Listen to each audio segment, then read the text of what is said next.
Assalamualaikum warahmatullahi wabarakatuh. Kembali lagi di channel Berita Mistis. Untuk kisah kali ini ada sebuah cerita yang diambil dari Facebook. Dari tulisannya akun yang bernama Rian Setia. Dan untuk kisah yang akan saya bawakan kali ini yaitu sebuah kisah yang berjudul Rania. Sebelum kita masuk ke ceritanya, tekan dulu tombol like video ini dan jangan lupa tekan juga tombol subscribe channel ini dan nyalakan juga lonceng notifikasinya agar tidak ketinggalan cerita-cerita baru dari channel ini. Dan bagi teman-teman yang ingin membaca langsung ceritanya, nanti silakan saja kunjungi linknya yang nanti akan saya sertakan di kolom deskripsi. Dan seperti apa untuk kisah kali ini? Langsung saja kita simak berikut ini.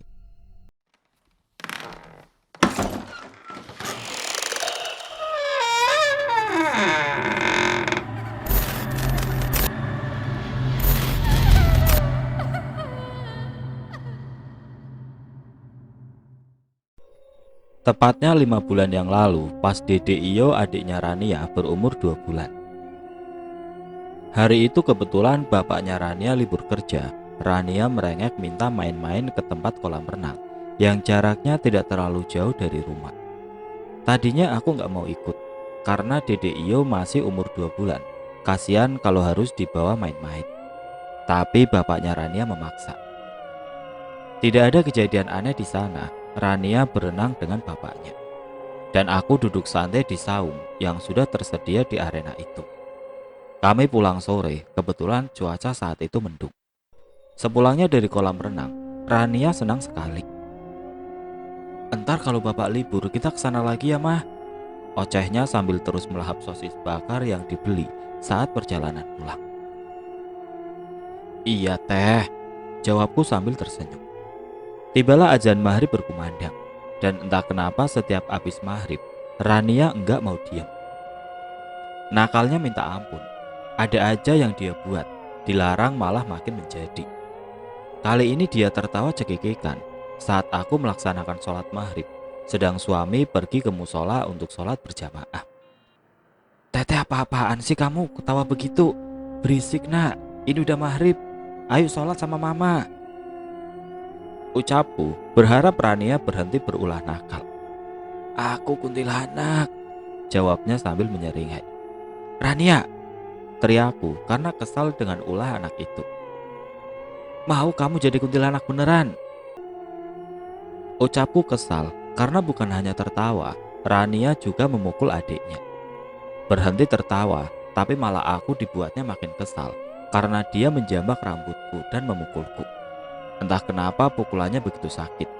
Menendang ke sana kemari, semua kena amukannya. Neneknya, kakaknya, semua kena. Bukannya kalah dengan anak kecil, tapi masa iya kita mau balas lagi memukul balik?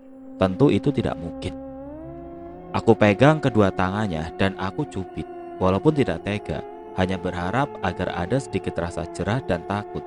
Tapi bukannya takut, Rania malah makin tertawa cekikikan, seolah-olah dia enggak merasakan sakit pada cubitanku.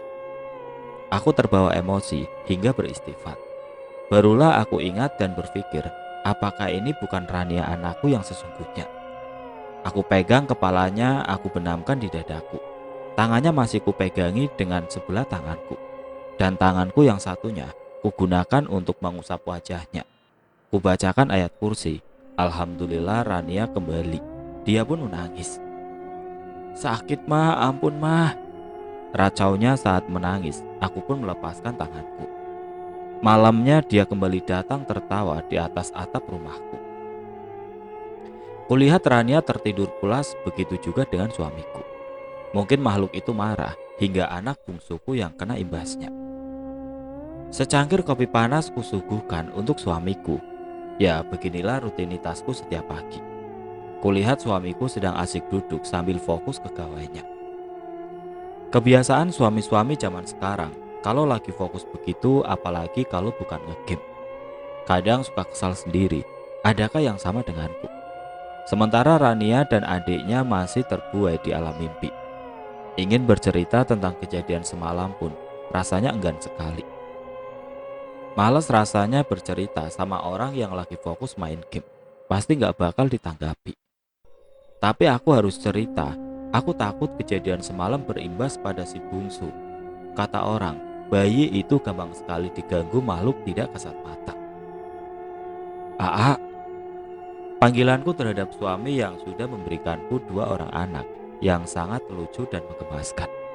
Karena anak yang pertama bukan anak dari suamiku yang sekarang. Tapi alhamdulillah, suamiku menyayanginya juga seperti anak kandungnya sendiri. Iya Neng, kenapa? Jawabnya tanpa melirik ke arahku dan tetap fokus ke gawainya. Semalam, denger gak ada suara orang ketawa di atas genteng? Dan semalam pas ke musola, Rania. Belum selesai aku berbicara, dia sudah duluan memotongnya. Udahlah, jangan ngomong yang enggak.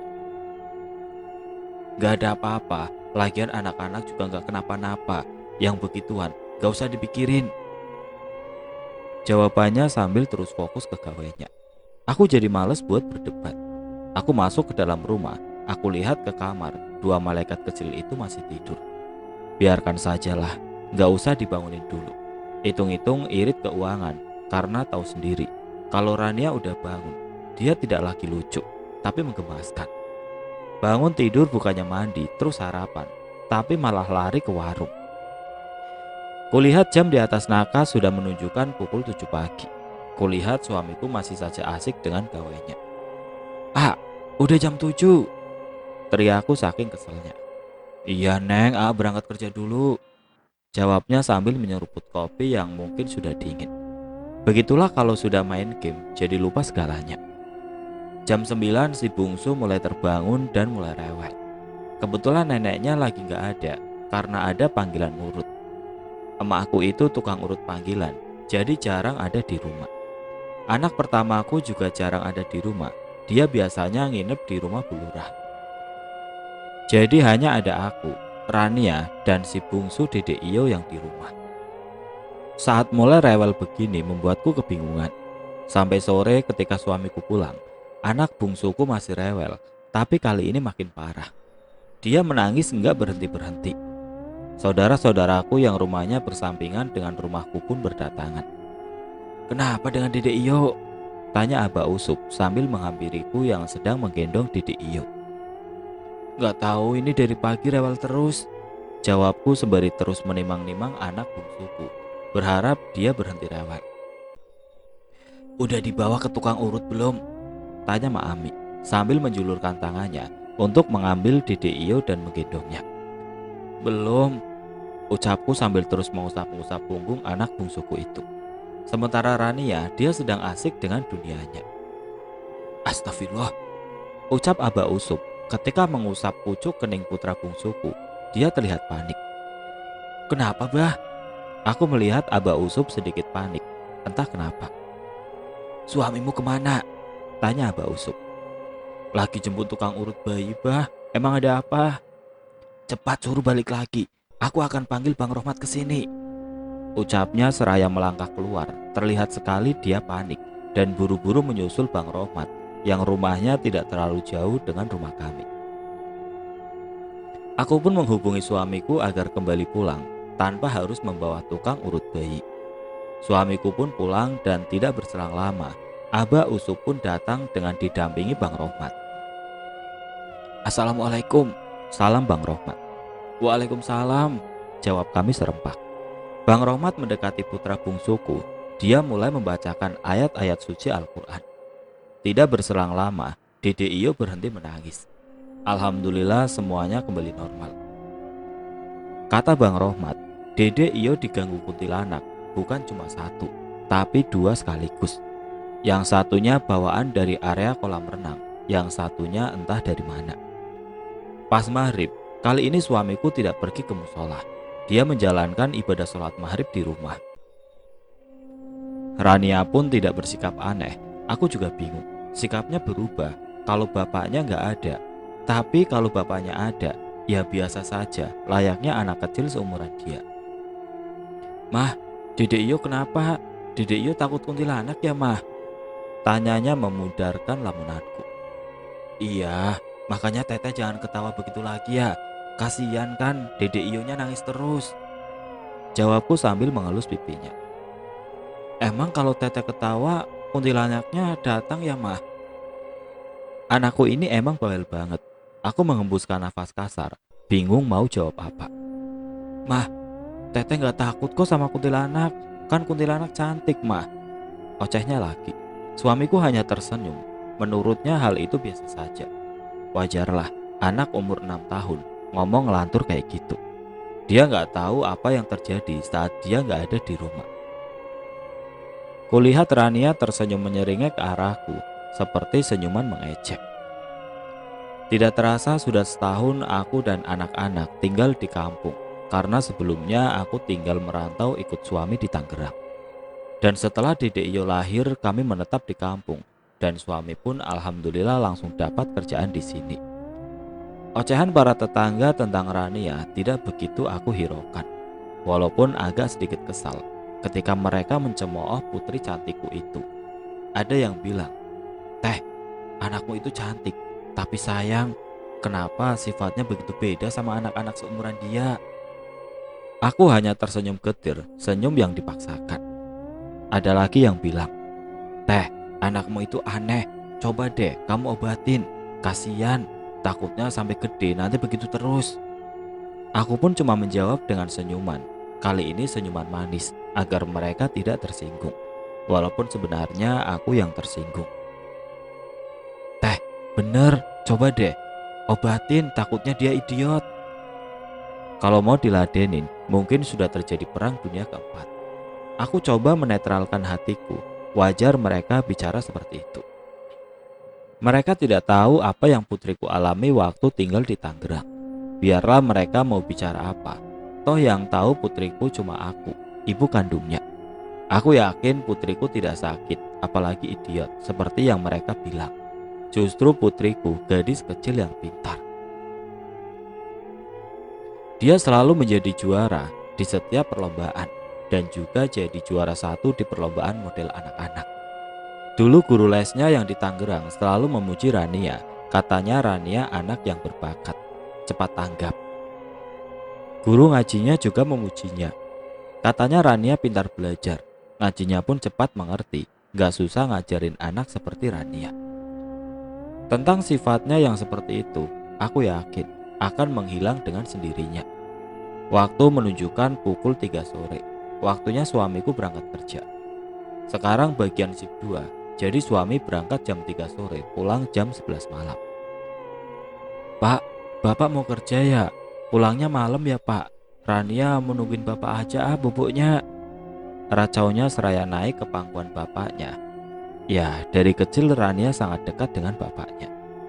Anak secantik dan sepintar itu, masa dibilang anak idiot? "Iya nak, Bapak pulang malam. Rania jangan nakal ya, kan kasihan mamanya," ucap suamiku seraya mengecup pipi putri cantikku itu. "Si kakak mana, Neng?" tanya suamiku. "Lagi di rumah temennya, bentar lagi juga pulang," jawabku seraya memberikan tas pada suamiku, tas yang selalu dia bawa saat kerja. Tidak berselang lama suamiku pun berangkat kerja. Kita lihat apa yang terjadi setelah bapaknya pergi. Aku melirik ke arah Rania. Aman, masih seperti biasa, gak ada yang berubah. Tiba-tiba, dek, aku lihat Rania sudah tidak ada di tempat. Kemana gadis kecil itu? "Mah, aku mau mandi." Tiba-tiba dia datang dari belakangku. Sedikit kaget, tapi aku buru-buru menetralkan hati dan pikiranku. Sudah biasa seperti ini, seharusnya aku sudah nggak aneh lagi. "Ya udah, ayo mandi, mumpung Dede Iyo masih tidur. Ayo, mama mandiin," kataku seraya mengusap pucuk kening putri cantikku itu. "Gak usah mah, Rania mau mandi sendiri biar cantik," ucapnya sambil menuju kamar mandi. "Ya sudah, mandi yang bersih ya sayang, biar cantik," ucapku, tapi tidak ada jawaban. Ya sudahlah. Aku pun duduk-duduk di luar. Waktunya bersantai, mumpung anak bungsuku sedang terlelap tidur dan Rania sedang asik mandi. "Mah, mau kelapa enggak?" Aku dikagetkan dengan kedatangan anak pertamaku. Namanya Opah. Dia anak laki-laki yang manis, berhidung bangir, dengan warna kulit sawo matang, beda dengan Rania. Rania gadis kecil dengan berkulit putih, mata sipit, dan hidung pesek. tapi cantik menurut mamanya. Opa datang bersama temannya, yaitu Rudi, anak pemilik kebun yang berada di samping rumahku. Ya maulah, mau ngambil kelapa ya? Ucapku sambil tersenyum. Iya ini teh, ucap Rudi temannya Opa, seraya berjalan ke kebun yang di samping rumahku. Kulirik ke dalam, rupanya Rania sudah selesai mandi. Dia sudah memakai baju. Dia memang gadis kecil yang mandiri. Dia sudah bisa memakai baju sendiri. Aku perhatikan terus gerak-geriknya. Kali ini dia mengambil make up yang sudah disediakan neneknya. Neneknya tahu Rania senang sekali berdandan. Sudah aku larang jangan membelikan make up karena Rania masih kecil. Tetap saja dibelikan. Katanya nggak tega kalau Rania merengek minta dibelikan make up. Aku perhatikan dia. Memang sangat pandai sekali dia bermake up. Aku pun mungkin kalah. Tidak berselang lama dia keluar memakai rok levis, kaos warna pink, dan sendal berhak tinggi warna silver yang dibelikan oleh bapaknya minggu kemarin. Aku juga bingung kenapa suamiku membelikan Rania sendal seperti itu. Sendal yang bagiku mirip sendal biduan dangdut. Bukannya sendal itu jelek, sendal itu bagus, tapi menurutku sendal itu tidak cocok untuk anak seumuran Rania. Ngeri kalau lihat Rania pakai sendal begitu. Ngeri kesleo, dilarang pun percuma. Apalagi kalau Rania sudah bersikap seperti ini. Dia melenggang layaknya seperti model sambil menenteng tas kecil. Tidak lupa membawa kaca kecil dan tisu untuk mengusap keringatnya. Atau mungkin merapikan bedaknya. Mirip seperti Sisi yang di film Ganteng-Ganteng Serigala. Aku tetap memperhatikannya. Dia terus berjalan layaknya model, menghampiri kakaknya yang sedang bersama temannya di kebun. "Hai Kak Rudi," ucapnya sambil tersenyum tersipu malu. Dek, jantungku terasa mau copot, apalagi ini.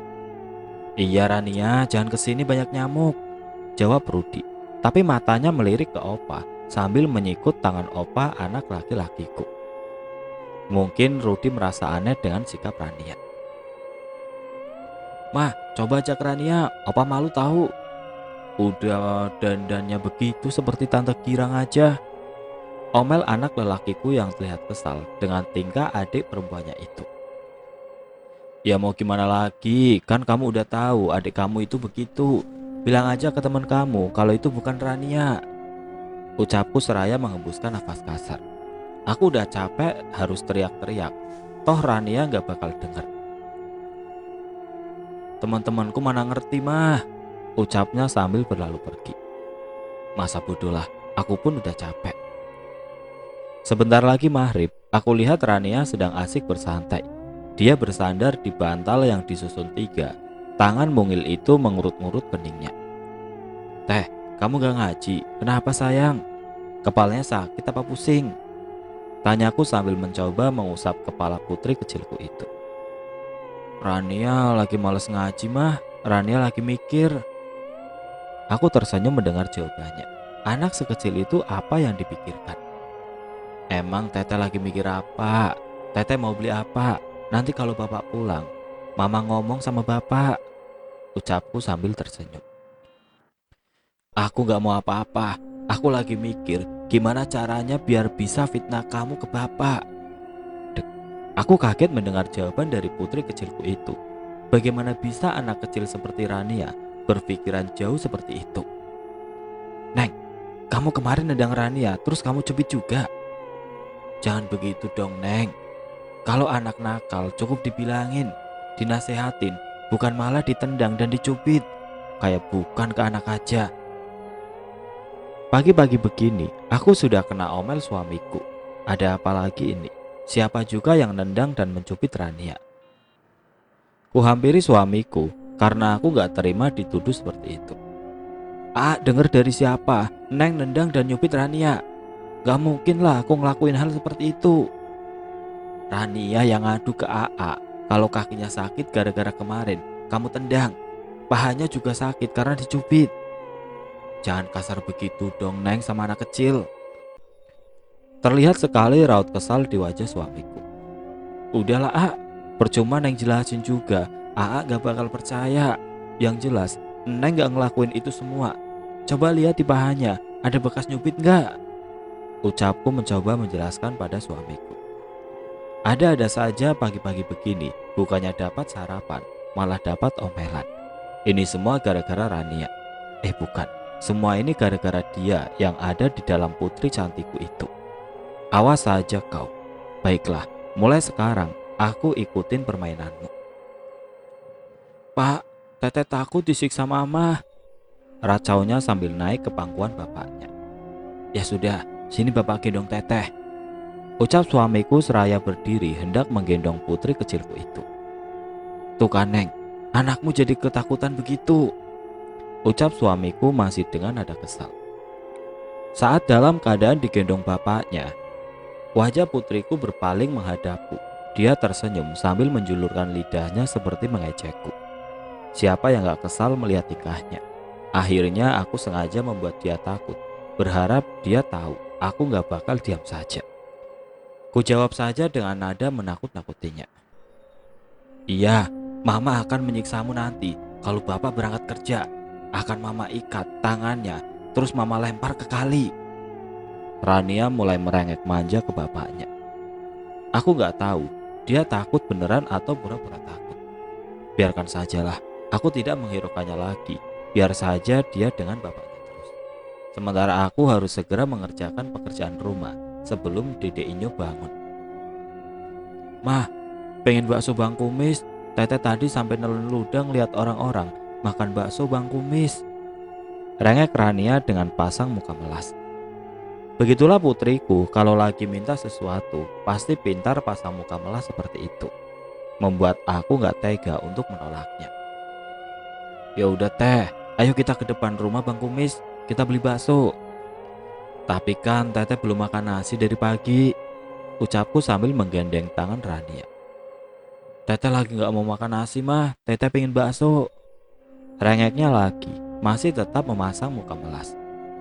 Baiklah, tunggu bentar, mama ambil uang dan gendong Dede Iyo dulu, oke? Ucapku sambil tersenyum. Oce mah, ucapnya dengan semangat. Melihat Rania makan bakso kayaknya enak banget, aku jadi ngiler dibuatnya. Teh, mama menyicipin dong dikit, boleh ya? Ucapku dengan penuh harap. Gak mau mah, mama beli aja sendiri. Sudah aku duga, begitu jawabannya. Entah mirip dengan siapa putriku ini, dia sangat pelit sekali. Padahal aku dan bapaknya gak mempunyai sifat pelit kayak begitu. Pantas saja jarang ada yang mau berteman dengannya. Kalau dia punya makanan, maka dia akan menjilati semua makanannya.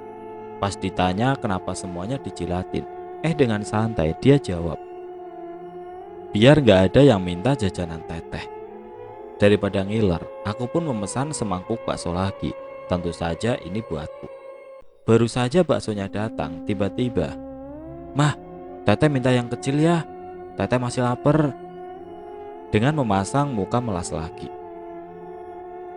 Kulihat mangkuknya sudah tandas tidak tersisa. Cepat banget anak itu makan. Mungkin beneran lapar. Aku beri lagi 4 butir bakso yang kecil-kecil. Tidak berselang lama, baksonya pun habis. Buset, Rani ya lapar apa doyan? Ucap Bang Kumis sambil tersenyum. Mah, Teteh mau lagi baksonya, Teteh masih lapar, ucapnya dengan nada melas. Ya ampun Teteh, masa belum kenyang juga? Gak usah nambah lagi, takutnya nanti kamu muntah, jawabku dengan nada sedikit kesal. Ya udah, aku jilatin aja mangkuknya, racaunya sambil menangis dan menjilati mangkuk bekas bakso yang sudah tandas isinya. Udah sih mbak, kasih aja, mungkin bener dia masih lapar, ucap Bang Kumis seraya membereskan mangkuk bakso. Ya udah bang, kasih 1 mangkok lagi, ucapku pada Bang Kumis. Yang pedes lagi ya Bang Kumis, ucap Rania semangat. Ya, dia memang pecinta pedas. Tiap makan juga harus ada sambal. Aku juga aneh, masih kecil tapi kuat sama rasa pedas. Akhirnya Rania makan lagi 1 mangkok bakso dan lagi-lagi habis tidak tersisa. Kulihat perutnya masih sama saja kecil, enggak buncit. Kadang suka berpikir kemana larinya itu makanan yang dia makan. Mah, kita ke warung Mak Ijem yuk. Teteh pengen minum es, pedes mah, ucapnya lagi. Ya udah, ayo. sesampainya di warung Mak Ijem. "Mah, Teteh pengen mie," pintanya sambil menangis. "Ya ampun Teh, tadi kan habis makan bakso. Mama gak ada lagi uangnya," ucapku dengan nada kesal. "Masa udah makan bakso 2 mangkuk, sekarang minta makan mie? Aku takut dia kekenyangan dan muntah." "Tapi Teteh kan belum makan nasi mah," ucapnya lagi. Kali ini tangisannya kencang. "Udah sih Mbak, turutin saja. Gak apa-apa kok, ngambil dulu. Bayarnya ntar kalau bapaknya udah gajian," ucap Mak Ijem sambil tersenyum. "Ya udah ya mah, bikin mie-nya tapi yang kecil aja. Yang mie gelas takutnya gak habis. Soalnya tadi baru aja makan bakso." "Gak apa-apa kan ya Teh, mie-nya yang kecil aja ya," ucapku sembari membelai rambut putri kecilku itu. "Iya mah, tapi Teteh pengen makan mie-nya pakai nasi," ucapnya sembari mengelap sisa-sisa air mata di pipinya. "Iya sayang, nanti mama ambilin nasinya ke rumah." Rania pun makan dengan lahap. Mie dan nasi habis tidak tersisa. Beberapa menit kemudian, "Mah, Teteh pengen seblak yang pedes," pintanya lagi. "Enggak Teh, kamu dari tadi udah makan ini itu. Kali ini gak boleh. Nanti aja kalau mau seblak agak sorean," ucapku. Kali ini aku bersikap cuek. Aku gak akan peduli walaupun anakku itu nangis-nangis minta seblak. Tapi kali ini dugaanku salah. Rania gak nangis, tapi dia ngelempar-ngelempar sendal orang yang ada di warung Mak Ijem. "Rania, apa-apaan sih kamu? Jangan begitu. Nanti Mak Ijem marah," ucapku. "Makanya beliin seblak. Kalau nggak dibeliin, aku lempar lagi nih sendalnya." Aku orangnya nggak mau pusing, apalagi aku lagi menggendong anak bungsuku. Aku takut sendal yang Rania lempar kena anak bungsuku. Akhirnya aku yang ngalah. Seblak pun jadi. Rania makan dengan lahap sampai seblak itu habis tidak tersisa. "Kecil-kecil tapi makannya banyak ya, kayak orang kesurupan," ucap Mak Ijem. Akhirnya kami pun pulang ke rumah. Tidak berselang lama suamiku pun pulang. "Hore, bapak pulang. Bapak tahu nggak? Tadi mama jajan bakso sama seblak. Teteh nggak dibagi, cuma dikasih kuah seblaknya doang dikit." Dek. Tiba-tiba saja aku kaget mendengar penuturan putri kecilku itu ke bapaknya yang baru pulang kerja. Yang baru jajan, nggak inget Ma Aa," goda suamiku seraya menghampiriku. Aku cium takjim punggung tangannya. Ini kebiasaan pulang kerja, bukannya ngucap salam, malah langsung ledekin istrinya." Iya deh, assalamualaikum. Udah telat ucapku seraya mengembuskan nafas kasar. "Neng, tadi Rania bilang Neng." Belum sempat melanjutkan perkataannya, aku sudah menjawabnya duluan. "Iya, Neng denger bocah kecil itu ngomong apa ke Aa. Percuma juga Neng jelasin, toh Aa juga gak bakal percaya. Daripada Neng capek-capek jelasin tapi gak dianggap, mending Aa tanya saja sendiri ke Bang Kumis. Bener gak Rania makan bakso 2 mangkok?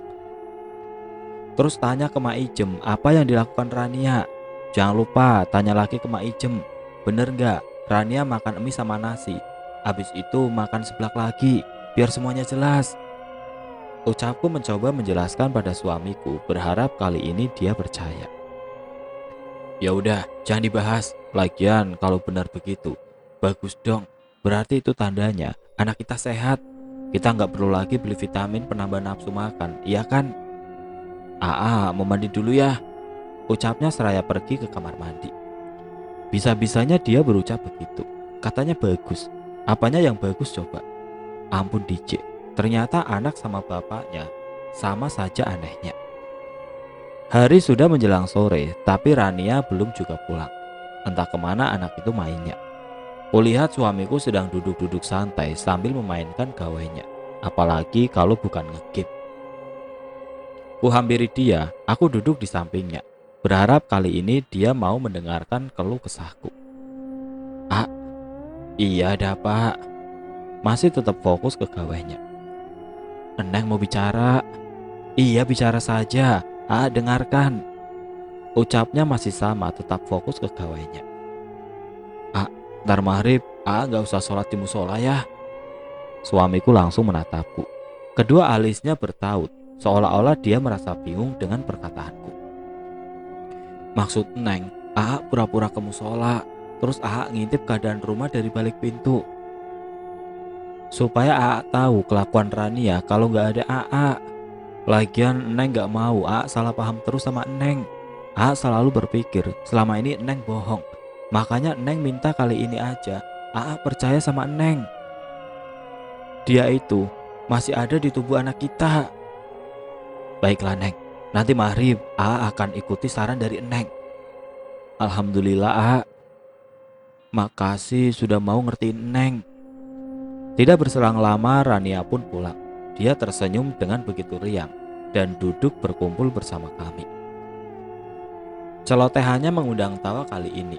Aku yakin ini adalah anakku, karena kali ini sifatnya seperti halnya anak kecil pada umumnya. Maghrib pun tiba. Suara azan berkumandang begitu merdunya. Suamiku berangkat ke musola, tapi kali ini dia hanya pura-pura. Saat aku mulai beranjak mengambil wudhu, tiba-tiba suara jeritan Rania sembari tertawa. Kumat lagi. Au, sakit. Aku balas kamu ya. Kali ini suara anak pertamaku. Bodoh amat. Dasar kakak jelek. Udah jangan berisik. Gak enak didengar tetangga maghrib-maghrib. Pada berisik aja. Kali ini terdengar suara emakku. Mau aku pukul ya. Dasar nenek-nenek peot jelek. Ucap Rania lagi, masih tetap sambil tertawa. Aku segera menyelesaikan aktivitas wudhuku. Ada apa ini? Tanyaku. Kulihat Rania sedang lompat-lompat di kasur sambil memegangi bantal. Anakmu ini loh, kalau maghrib kebiasaan, berisik terus, ucap emakku. Iya nih mah, Rania tuh kalau maghrib aja nakalnya minta ampun.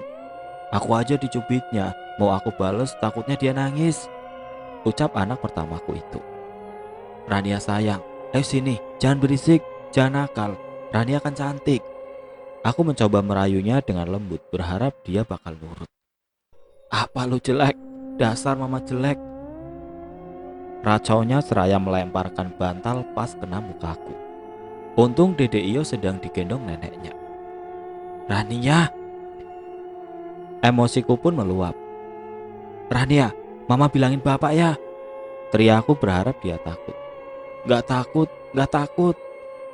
Sini kalau berani, kita main pukul-pukulan. Biar aku tonjok dadanya, biar mati. Bapaknya pun tiba-tiba datang dari balik pintu dan teriak. Rania, kamu nakal ya? Mulut Rania terenganga, mungkin dia kaget atas kemunculan bapaknya yang secara tiba-tiba. Dia langsung nangis. Itu pak, tadi mama ledekin aku, terus kakak juga nendang kaki aku. Acting lagi dia. Ya udah, Teteh jangan nakal ya. Kalau Teteh nakal, bapak bakal pergi. Bapak kerja ke kota aja, biar Teteh tinggal sama mama aja, ucap suamiku seraya menghampiri putri kecilku itu. Iya pak, Teteh janji gak nakal lagi, racaunya sambil duduk di pangkuan bapaknya. Begitulah suamiku, dia gak bakal tega ngelihat anaknya menangis, apalagi Rania, anak kesayangannya. Malam pun tiba. Kulihat Rania dan suamiku sudah tertidur pulas. Dede Iyo pun sama dia sudah tertidur. Tiba-tiba, kret, kret. Suara seperti seseorang mencakar dinding. Pletak, pletak. Suara itu berasal dari atap rumahku yang beratap genteng. Serak, serak. Suara seperti suara ayam terbang. Bulu kuduku meremang. Aku mencoba membangunkan suamiku, tapi nihil. Dia tidak bergeming sedikit pun. Tiba-tiba saja, bulu kuduku makin meremang kala aku mendengar suara cekikikan di atas atap rumahku. Lalu berpindah ke samping rumahku. Suara itu begitu jelas. Aku coba lagi membangunkan suamiku, tapi tetap saja nihil. Aku peluk erat tubuh mungil si bungsu. Aku takut jika hal buruk terjadi pada anak bungsuku. Itu karena bayi rentan dengan hal berbau mistis. Kubaca ayat-ayat Al-Quran, berharap dia segera pergi. Tidak berselang lama, suara itu sudah tidak terdengar lagi. Alhamdulillah. Ya mungkin dia sengaja menggangguku karena dia marah atas apa yang terjadi saat maghrib tadi. Itulah terakhir dia datang menggangguku. Sekarang bulan suci, alhamdulillah dia nggak pernah datang lagi. Rania pun biasa saja, tidak ada yang aneh lagi dalam dirinya. Dia bersikap layaknya anak kecil seumuran dia. Mudah-mudahan dia sudah pergi untuk selamanya. Amin.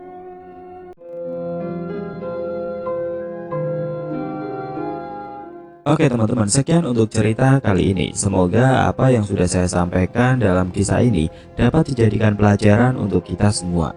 Dan bagi teman-teman yang baru bergabung, jangan lupa untuk like, komen, share, serta subscribe channel ini. Dan nantikan kisah-kisah horor berikutnya tetap di channel Berita Mistis. Wassalamualaikum warahmatullahi wabarakatuh.